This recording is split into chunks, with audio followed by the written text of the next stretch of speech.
Hi, Shannon Waller here, and welcome to the Inside Strategic Coach podcast with Dan Sullivan. Dan, we were in a workshop recently together, and you brought up a term that just had everyone kind of sit up really straight in their seats and go, oh, that's been me. And that was about entrepreneurial hostage taking.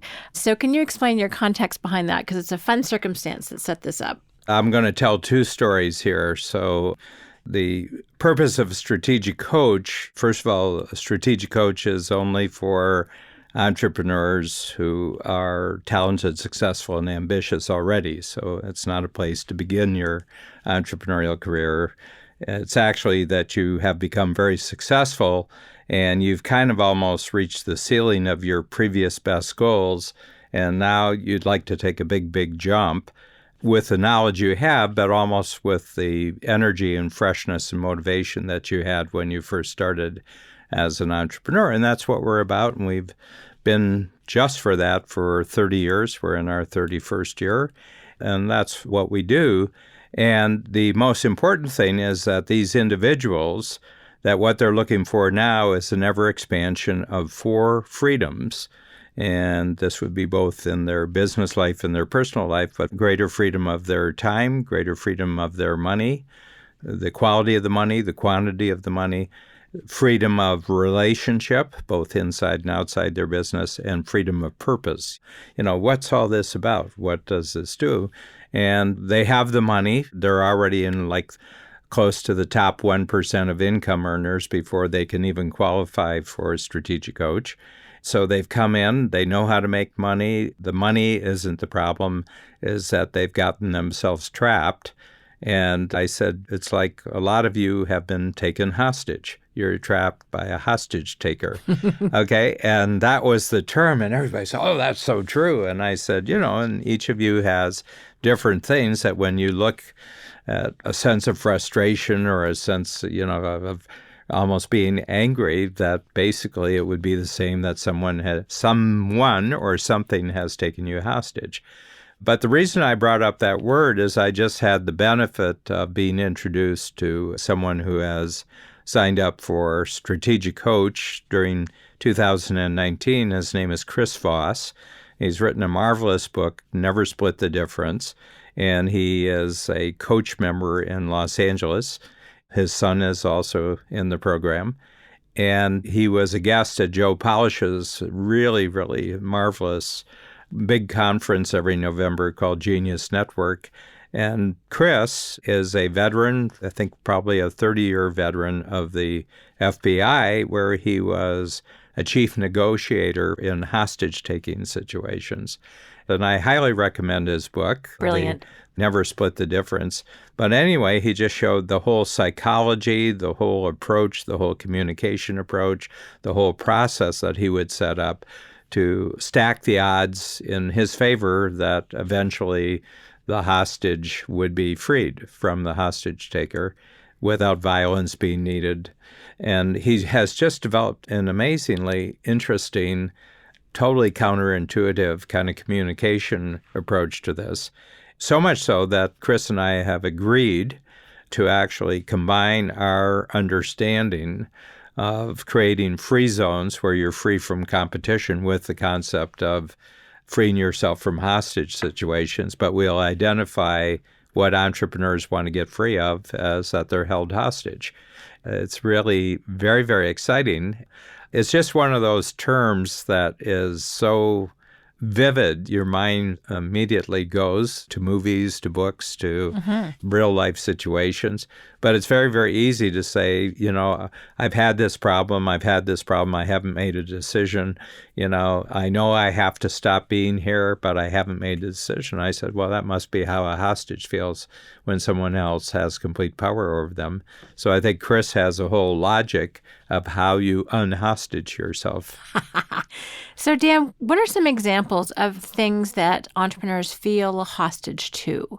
And I know it can be both people and things, but what are some examples that people can relate to? Yeah, well, I would say right off the bat, and this probably applies to almost all entrepreneurs, Shannon, is being hostage to price-cutting competition in the marketplace for your product and service. In other words, that every year you go along, it's almost like the profitability of your product is being taken down and the amount of competition or regulation or complexity to actually do your business keeps going up, and you feel hostage and you say, if it's this way, what's it going to be like 5 years from now?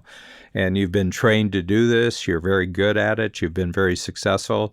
It was far more profitable, a short time ago, but now it's getting unprofitable. And you feel there's forces conspiring against you, but you don't really know what they are. And you had projected in your own mind a constant increase in success, an increase of profitability and productivity, and now you're not experiencing it and you feel totally trapped.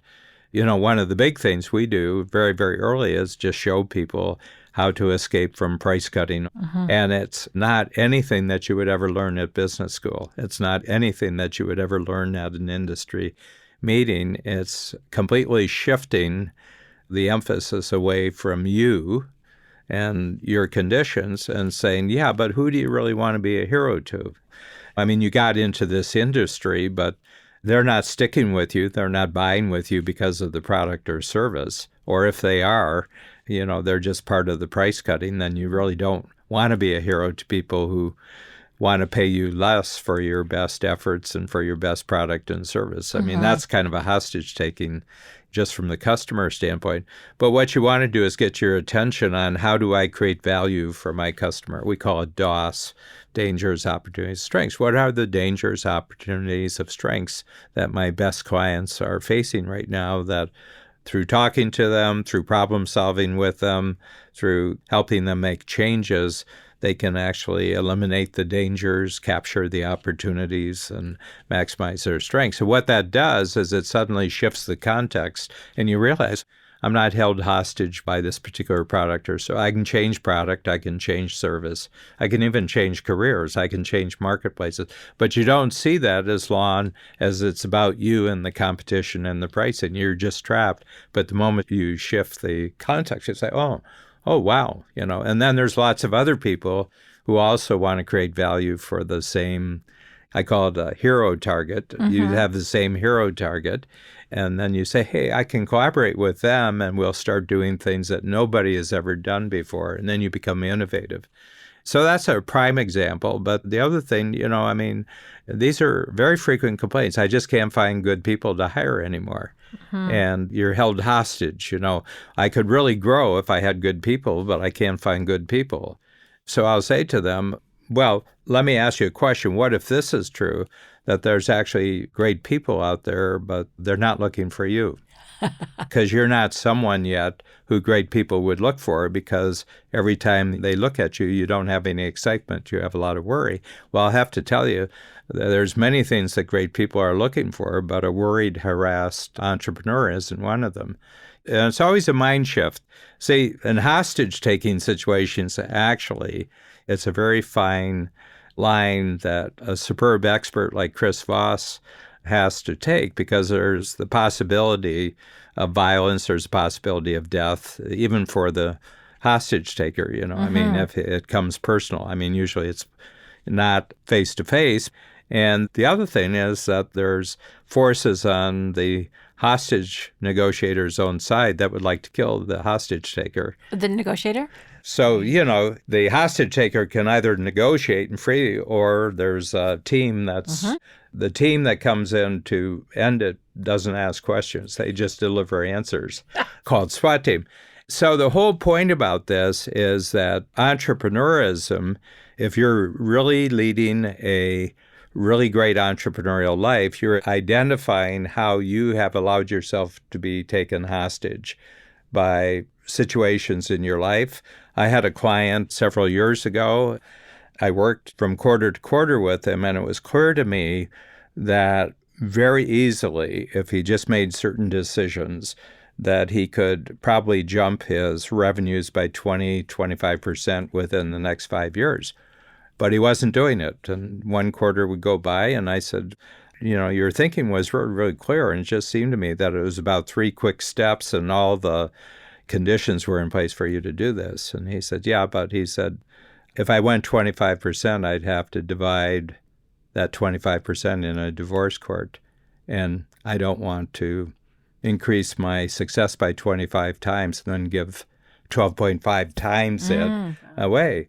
So it was held hostage by a divorce situation. Okay. And I said, well, before the 3 steps that you talked about, then there's a first step that comes before them. And he says, yeah, but he says, it's really, really tough. And I said, oh, you're looking for the easy way to end a marriage. Oh, why didn't you tell me? You were looking for the simple, painless way of ending a marriage that you've had for 20 years. I said, oh, why didn't you tell me? Oh, here, I've got one right here. There's, I said, you've already divorced her. And I says, but you're trying to have no suffering on anyone's part. I said, that's not possible. It's not possible. But there is long suffering and quick suffering. And which would you rather have, long suffering or short suffering? And, there weren't children at home or anything like this. They hadn't been friends for a long time. They weren't supportive of each other for a long time. But he was holding his own personal progress and actually her personal progress. But it was just frozen. And I said, I really supported you, but I want to tell you that there's not going to be any more coaching for my part until you make a decision and take action here. And within about 2 weeks, he initiated it. And it was painful, but it was painful for both of them, extremely painful. And she was as taken hostage by the situation as he was. So lots of times, being held hostage is because your brain is frozen, your emotions are frozen, and it's because you've locked yourself that there's only one future that can happen here. There's no other future. And the moment in coaching is we show you immediately within 15 minutes, you can come up with an alternative future. You can come up with 5 alternative futures. And the moment you have, this is bad, but I could do this, and then you get that flexibility that made you a good entrepreneur in the first place. It comes back to you, and then you start making decisions. It's all about tough decisions and committing yourself to things that scare you, but knowing that the capability will come about. So it's a really interesting, but I'm so fascinated with this hostage taking because there's cash flow hostage taking, there's partners hostage taking, there's industries with regulations that take you hostages, there's the market that you're in, that it's going to be worse 5 years from now, hostage taking. And we have, in the United States, and we have clients from around the world, and they're in a geographic area where their best skills and talents in the world isn't going to produce a great result simply because of the market that they're being an entrepreneur in. And we have lots of immigrants in the program who have made a shift from halfway around the world. They said, with my dreams and my talents and my skills, it wasn't going to happen there, so I had to move someplace else. So these are all kinds of hostage-taking situations. But I have to tell you, one thing that the entrepreneur, when they feel like they're held hostage, that they're a co-conspirator with the hostage. In other words, they've agreed to something, and so they've actually set up the conditions. And they have to take full responsibility that they're the ones who set up the hostage-taking situation where they feel like the victim. Is that like a Stockholm syndrome? Yeah, it's even worse than a Stockholm situation. Those who don't know the term, it was hostage-taking that took place in Stockholm, Sweden, decades ago. What happened is that the victims began empathizing with the people who were holding their life at risk, and they were more helpful and sympathetic to the hostage takers than they were to the police they'd taken. And it was just that human beings form relationships, and even a bad relationship, they'll form relationships with bad people. But the whole point is there's part of you that's you're favoring the least capable part of you over the most capable part of you. So you as a great problem solver, you as a great innovator, you're actually disliking that person and kind of freezing him. And another part of you is sympathizing with the situation, the hostage-taking situation, Yeah, I mean, it's just a weird thing that happens, and I've had it happen throughout my life. And the only thing I would say is that I've gotten a lot better of recognizing it almost within the first 24 hours when it happens. But I just get stuck, and I said, okay, how am I freezing myself here. So I say, I know it's me. It's some part of me that's causing this problem. What part? Rather than blaming it to externals. And I think that in every time when you move responsibility inside in a situation like this, I'm the only one that can really give the go-ahead to solve this problem. Then immediately you get through it very, very quickly. But as long as you attribute it to an outside condition over which you have no control, it's endless. You can't get out of it. So then you're a true victim. Yeah, you're a victim, but you're also the perpetrator. It's your own thinking that turned you into a victim. Fascinating. Or said it was okay to feel like a victim. Right, you know? right. So Dan, you've talked about, in terms of taking action, number one is to take responsibility for how you're thinking about something, at the point where you've got yourself in a jam. Yeah, we've met the enemy and it's me. Okay. What next? What next do you do in your thinking process to unfreeze yourself? Well, the biggest thing I do is I give a clear goal of what it looks like when I'm completely free of it, with numbers and with deadlines. Because our brain gets fully functional again when you give it real measurements of change, and that's why I'm a total, I insist that there's no goal that doesn't have a number to measure it, or it has an event, a clear-cut event to measure it, and there's a deadline. And I know that the brain only takes seriously thoughts that have measurable goals attached to them, where there's an improvement in the future, and when it happens, you'll be able to measure the improvement. So that's what I do. So first of all, I'm the one that has to solve this, and I'm committed to do so even though I don't have evidence yet that it'll work. But when it does work, it looks like this, and I'm completely free from this situation. And, a lot of entrepreneurs, they've grown their own lives upwards simply by constantly confronting and getting themselves out of to a certain extent, their own self-created hostage taking. And do you also tap into other people's strengths and talents? Yeah. But until you make the commitment that you're the one responsible, you don't have access to any resources. Nobody can help you because you haven't given the go-ahead that you're committed to a solution. I love every second of this. This is great. Well, a huge shout out and thanks to Chris for... Have you ever been in a situation like that? Oh, gee, never, Dan. Well, actually, I kind of was starting to jump up and down because I'm like, okay, there's one situation right now that I'm feeling a little stuck. And, we also talk about when people are feeling confused, they get isolated and they feel powerless. Yep. But that whole deciding to take responsibility and then set a goal, and immediately the goal popped into my head. And now I'm like, okay, now I know how to get out of this situation. And what's interesting is we can hold ourselves hostage for a really short period of time or for a long time until we actually take that step of taking responsibility and setting that goal. So that's very, very useful. I love that thought. So just to wrap up, a huge shout out and thanks to Chris Voss, because I cannot recommend this book highly enough. The first 5 negotiations I did using his communication and thinking process worked, and I'm looking forward to my next 5 because it's kind of spectacular. But really, Dan, drilling down into how entrepreneurs get themselves into hostage situations of their own making, I think is a really interesting way to look at it. And the coach program is, how you can free up your thinking and make those commitments, make those decisions that otherwise are challenging in an awesome community of other risk takers. Yeah. Well, thanks a lot. One of the hostage-taking situations that I got myself out of, that I had a lot of great workshop ideas that people said, oh, you should write a book about this. And this is in the days before we had technology like podcasts and, very, very fast videos and everything like that. But you've been one of the great problem solvers for me because I realized that my main way of communicating is simply being asked questions and then having them recorded, either sent out in audio form or in video form or in book form.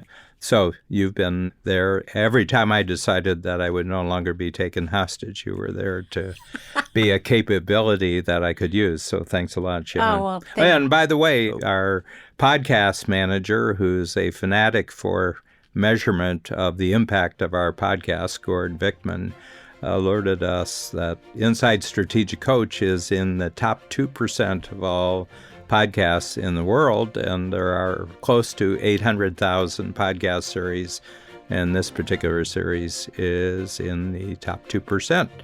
And we were also listed on iTunes as one of the top 100 business and marketing podcast series. So it's been a great collaboration. And thank you very much. Well, thank you, Dan. I love every second of it. Thank you.